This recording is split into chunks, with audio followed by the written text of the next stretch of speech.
Hi Libra, this is Jav. Welcome po sa ating channel. By the way, Libra, this is your weekly gabay tarot reading from May 11 to May 17, 2026. Gamitin ang reading na ito bilang gabay lamang. Tandaan Libra, ito po ay general reading.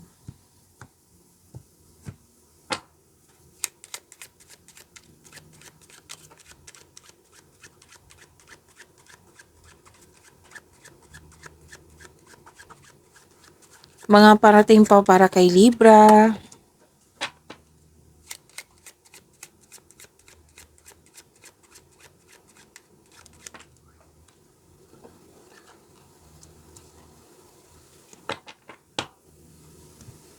Okay, Libra. Sabi po dito,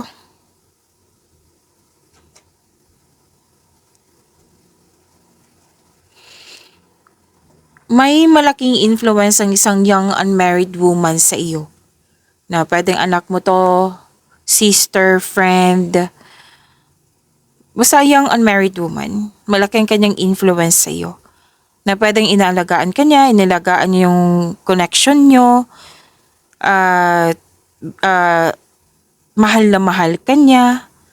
Pwede din ikaw to, pero most of you, ibang tao to. Okay?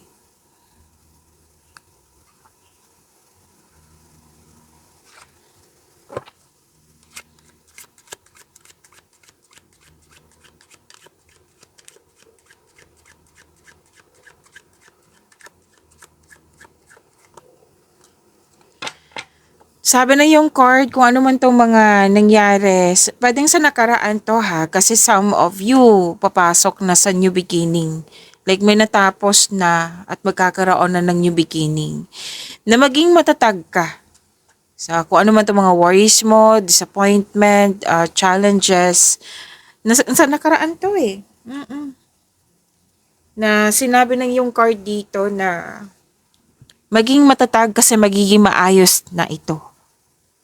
Ngayong week na ito, magiging maayos na po. Huwag na kayong mag-alala. Na magkakaroon ng stability. At this is objective reach with effort and sacrifice. So, kailangan ng kilos para magkaroon ng stability po. Okay? And may pinag-usapan dito, may pag-uusap tungkol sa long-lasting sa hometown. Sa hometown din po.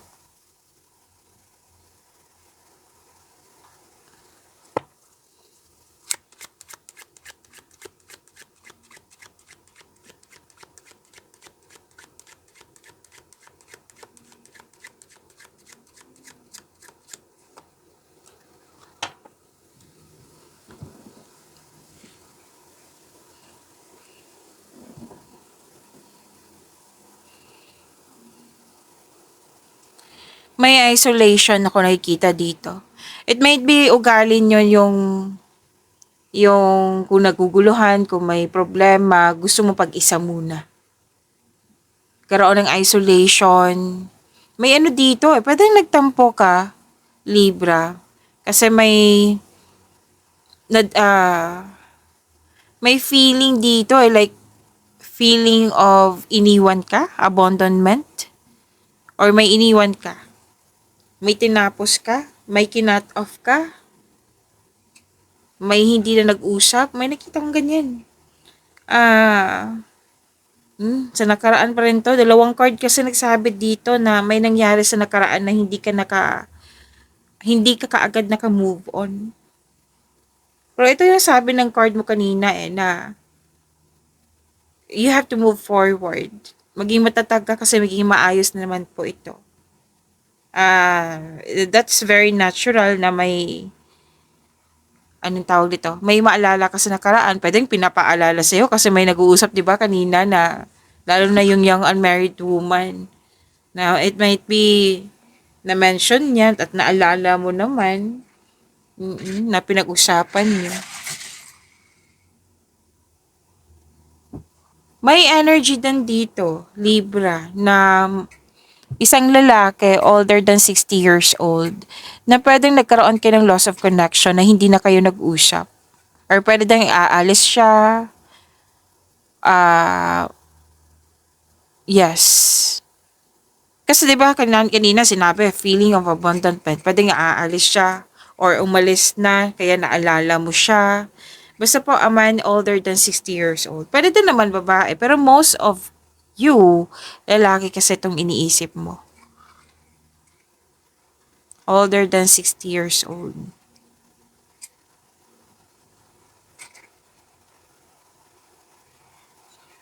Pwede din pinag-usapan nyo na may isang lalaki na sobrang lungkot. Pinag-usapan nyo.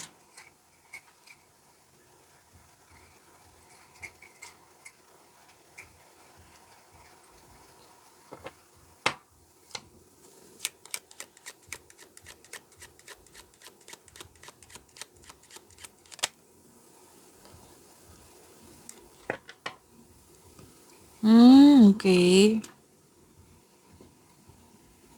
Sabi po dito, Libra, na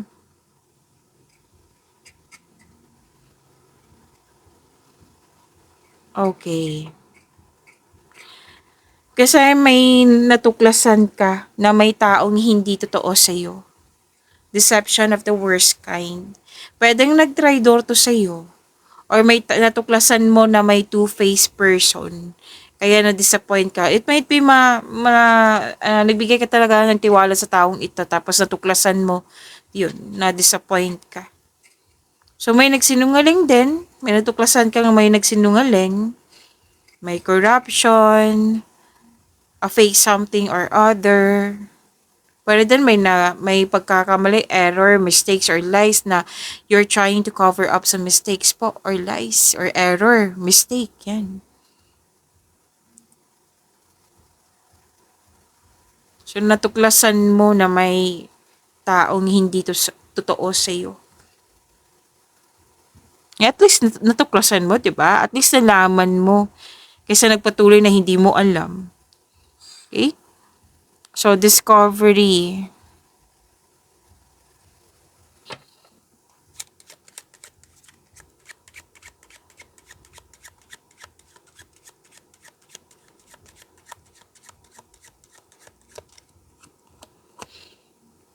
Tatlong card kasi nagsabi dito na disappoint ka talaga. Pwedeng may hindi pabor sa'yo, na gustong-gusto mo pero hindi pabor sa'yo, na hindi nabigay sa'yo. Pwede din yung loss of connection.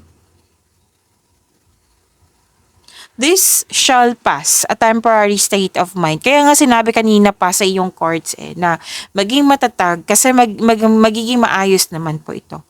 Ma-overcome mo po ito. Okay? Kasi pwede na apektuhan ka talaga sa mga nangyari sa nakaraan na kailangan mo nang i-let go yan. Kasi may nakita rin ako pagsisisi. May unhealthy connection sa nakaraan. Let go mo na yan. Libra. Deserve mo maging happy, deserve mo makamit yung future mo, kailangan mong kumilos, tulungan mo yung sarili mo. I-release mo to. Itong nararamdaman mo, that's normal. Pero hindi siya nakakabuti pag pipiliin mo ito.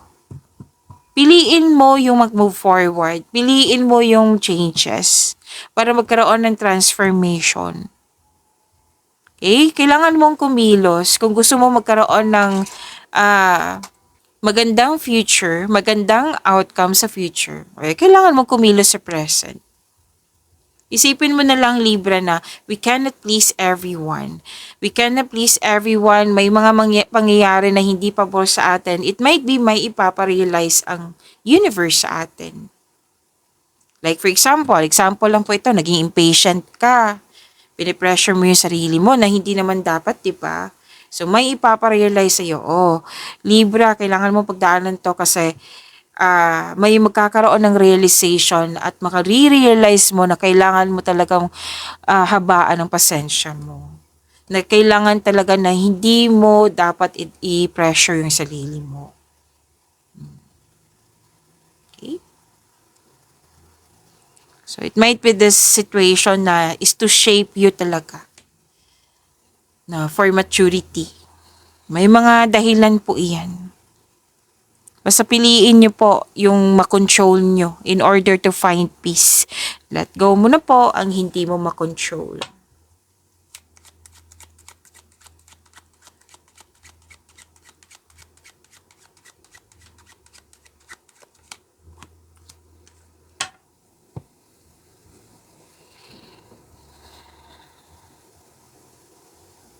Alam mo, Libra. Okay, saglit lang po. Okay. Ah, 5 cards kasi nagsabi ito, may concern ka talaga. Lalo na sa mga taong naiinggit sa'yo. Sinabi ng card kanina ha, mag-focus ka sa makontrol mo in order to find peace. Let go mo na ang hindi mo makontrol. Diba? We cannot please everyone po. Yes, na natural talagang masaktan kasi nagbigay ka ng tiwala, nag-expect ka. Pero, 'di ba, may mga pangyayaring hindi natin kontrolado. May dahilan ang universe kung bakit napagdaanan natin 'yan. Lalo na yung to shape you for your personal growth. Pwede din na nalaman mo kasi for protection, para hindi ka magpatuloy, 'di ba? Kasi hindi totoo sa iyo, may hindi totoo sa iyo. To redirect you. So someone is spying on you. Ano to, extremely kasi sobra talaga yung niya, sama ng loob or yun nga, naiinggit or nagsiselos. So, hindi ibig sabihin na magstay ka sa ganyang sitwasyon na no, hindi yan nakakabuti sa iyo. Put limitation, put boundaries. Kung kaya mo siyang kausapin, then do it. Kung ayaw talaga, after nyong gumawa ng adjustment, ayaw pa rin, ganun pa rin, di put limitation ka na, put boundaries. Kung kailangan mong umalis, then go ahead. Basta ang importante dito, wag ka nang magpa-apekto. May parating po na magandang balita, oh. Pwede ito yung hinihintay mo. Basta kung may hinihintay ka, habaan ng pasensya ha, sabi ng iyong card. Something or someone new on the way.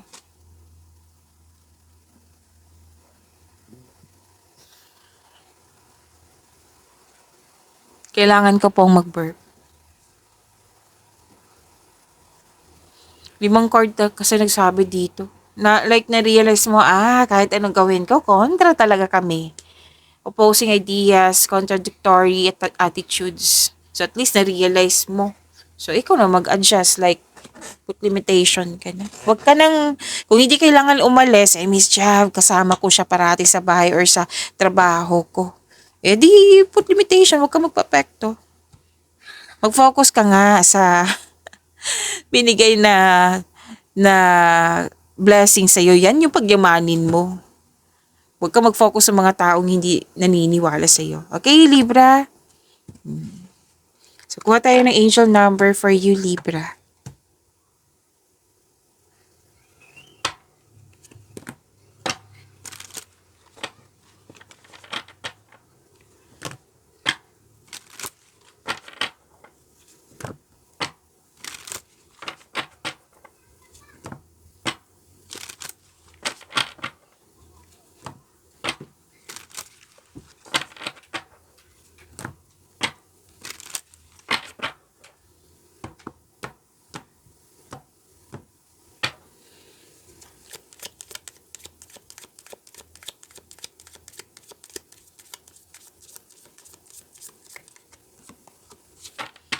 Angel number 44. Wow. Sabi po dito, your angels are encouraging you to continue on your present life path with diligence and determination, and even greater success will come in the future. See? Mag-focus ka nga sa mga binigay na pagkakataon sa iyo. Kasi nakikita ko talaga dito na nagkaroon ng new beginning, transformation, na kailangan mong tutukan ng mabuti. Kasi I believe na this is an answered prayer. Hiniling mo to eh. Hiniling, binigay sa'yo. Ito na yung Libra, pagsikapan mo ha. Mag-focus ka, magbigay ka ng mahabang pasensya para mas magbunga yan. Binigay sa'yo. Siyempre, kailangan mo nang gawa. Kailangan mong kumilos. 'Di ba? Nasa Diyos ang awa, nasa tao ang gawa. Mag-focus ka dyan. Pagyamanin mo. In-encourage ka ng angels mo eh. na pagpatuloy mo, mag-focus ka, comes with determination, with clear intention para magtagumpay itong mga ginagawa mo. Magbibigay sa'yo ng greater success, oh. Magandang kapalaran. Libra. So, saan ka ba mag-focus? Sa mga hindi naniniwala sa'yo or sa binigay ng universe sa'yo? Question yourself. Ask yourself. 'Di ba? Mas pipiliin mo yung binigay sa'yo. Answer prayer yun eh. May sagot na dito, may success. O pagsikapan mo, habaan ng pasensya. Do your best, gamitin mo yung talino mo, Libra. To attract more blessings, let us say the power of affirmation. Let us say twice po ito ha. I-recite po natin kasi nakakabuti ito sa inyong energy. Ito yung ma-manifest natin. Okay? I am supported. Again, I am supported. You are divinely guided po, Libra. Claim, claim, claim. Angel number 44.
Libra, maraming salamat po sa mga hindi nag-skip ng ads. Subscribe na po kayo sa ating channel at click bell notification para updated po kayo sa reading natin.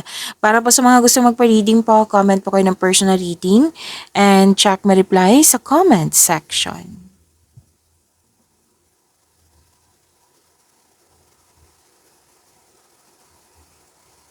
Libra, your energy. Sabi ng card dito, advice po ng card na kung ano man tong mga ginagawa mo na alam mo na hindi siya nakakabuti sa iyo, pero pinapatuloy mo pa rin. Sabi ng yung card dito na kailangan po ng freedom, kailangan po ng recovery, kailangan po ng balanse.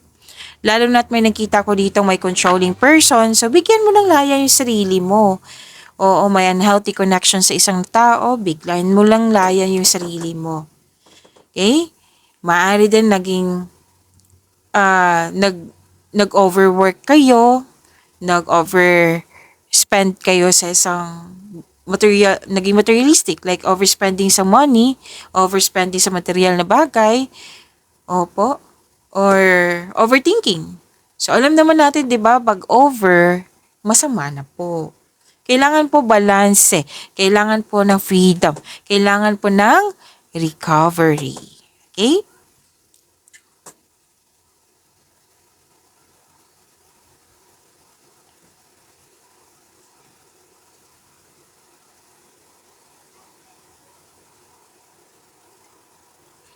At sabi din dito, okay, this is good. Sinabi ko naman sa inyo kanina, di ba? Opportunities na dumating sa iyo. Diyan ka mag-focus, Libra. Yes. May dumating na opportunities na binigyan mo siya ng agarang aksyon kasi gusto mo magkaroon ng maagang resulta. May mabilisang desisyon din po. Yung sinabi ko kanina na may darating na mensahe, yung hinihintay nyo, darating talaga. Nag-clarify siya dito sa inyong tarot card. Claim po. So, may parating na blessings na magbibigay saya sa'yo. Libra, dito ka mag-focus sa blessings, okay? Kanina pa to sinasabi ng card mo. This is repeating message but different card. Claim nyo po. Claim, claim, claim. Maaari din na may travel na magaganap or isang bagong tao na darating sa iyong buhay. Umiwas kayo sa toxicity ha, kasi may nakita kong away dito or gulo. Umiwas kayo sa toxicity kung pwede po. Kanina pa to sinasabi ng dalawang card mo, Libra.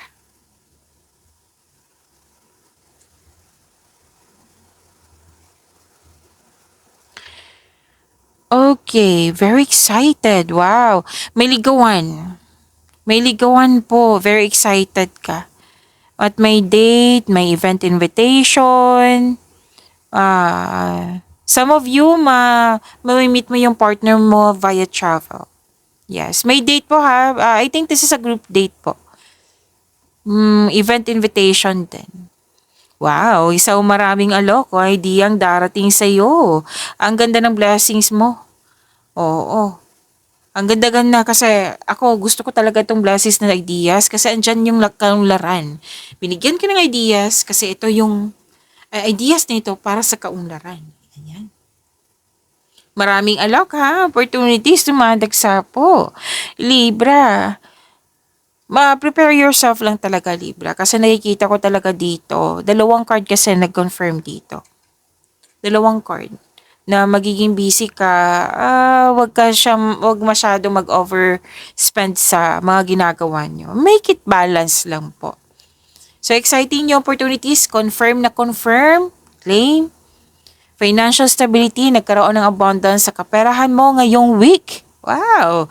Claim. Oh, ito na yung sinabi ko sa inyo na transition, transformation, puro movement. Claim niyo po, ha? Libra.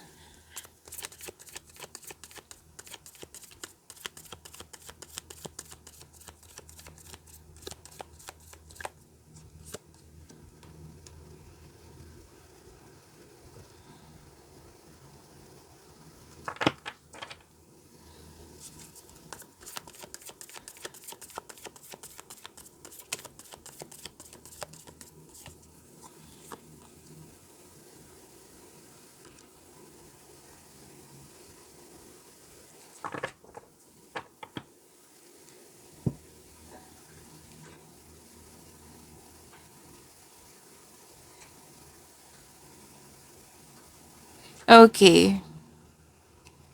So, career and money niyo po.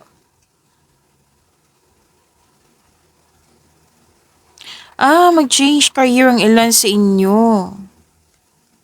Kasi ready na kayo dito na may iwan Change career, change position. Binigyan mo to ng action kasi, you want growth. Pero din naman, may literal talaga na aalis. Pero may nakita rin akong energy dito na, like, may nangyari na hindi pabor sa'yo, nag-move forward ka. Alam mo kasi na ito yung pipiliin mo na pangyayari na hindi mo nagustuhan, manghihina ka or mabibigatan ka, di ba? Walang mangyayaring growth. So, mas pinili mong gumawa ng aksyon para magkaroon ng growth. You are into sa growth. Gumagawa ka ng aksyon po ha. Aksyon po yung nakikita ko dito. So again, andito pa rin yung movement, maraming ginagawa, transition, transformation. Kasi may tinapos ka may inend ka. So may pagbabago na mangyayari.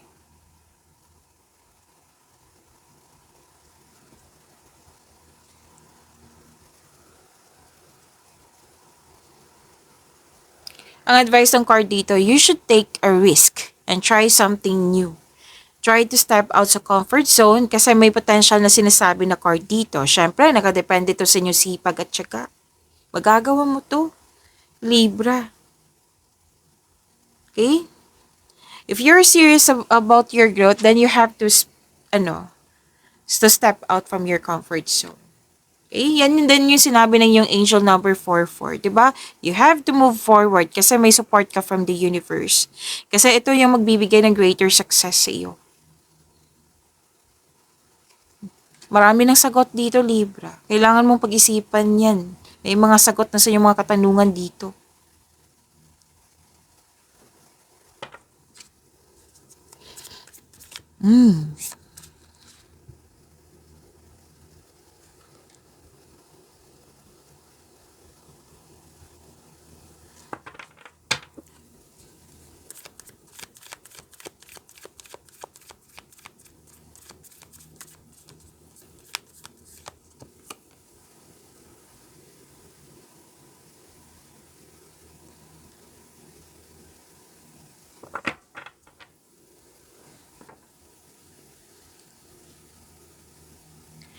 Libra, gusto nyo bang mapanood yung premiere ng video natin? Like, ma-notify kayo, ma-prompt kayo. I-click nyo po yung bell notification dyan. Kung hindi nyo po alam, magpaturo po. Nag-offer na po ako ng rush reading. Kung gusto nyo po, anong tawag dito? Comment down, personal reading, at antayin yung reply ko. Napanood nyo na ba yung 4 na video natin, Libra? Yung weekly, first half of the month of May, monthly by tarot reading 3 months from now. Kung napanood nyo na po na nakalimutan nyo or hindi nyo po napanood, andito lang po sa channel natin, hanapin nyo po. Scroll down nyo lang po.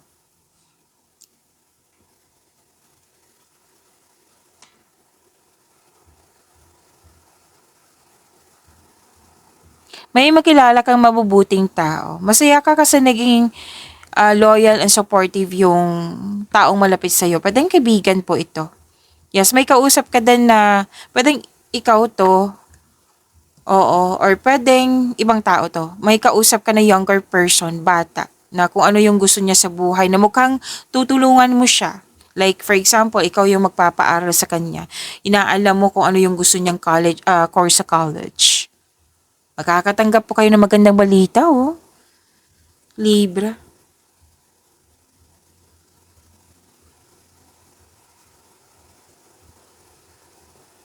Nag-iisip ang mga single dito, like, ano ang ideal type ko? Iniisip mo eh. Ideal type ko is romantic partner who is fun and outgoing, talkative, and ready to have adventure. Pwedeng earth signs to and fire signs. Earth signs is Taurus, Virgo, and Capricorn. Fire signs is Aries, Leo, Sagittarius.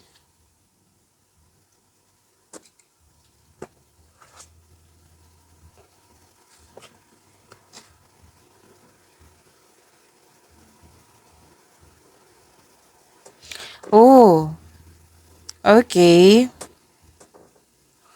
Masaya, stability ang nakikita ko dito. Sa partner ba, sa family ba, sa friends ba, masaya. Nakikita ko yung stability po. Pero busy pa rin kayo, oh. Kailangan po ng time management, sabi ng yung card.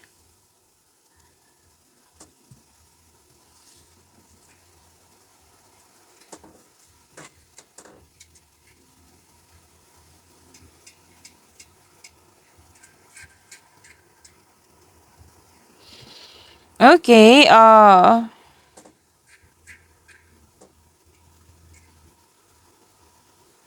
busy pa rin eh. Dalawang card mismo nagsabi dito. Busy sa pag-aaral, busy sa trabaho, busy sa reunion. Oo, busy pa rin yung energy mo dito. At aminado ka dito, lalo na sa mga single dito na wala kayong enough time for yourself, sa socialization, sa social life po, sa pamilya. So, kailangan talaga maglaan ng oras. Balanse. Kanina pa sinasabi sa iyo ng card, balanse, balanse, balanse. Okay, some of you, pwedeng nahihirapan kasi pwedeng breadwinner or someone is relying on you for emotional and financial support.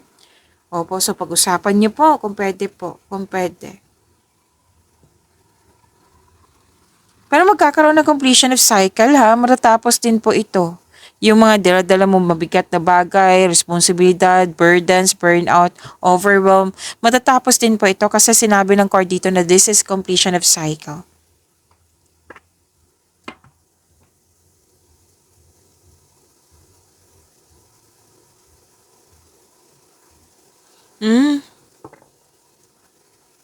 May sikretong mabubulgar. Malakas kasi yung intuition mo.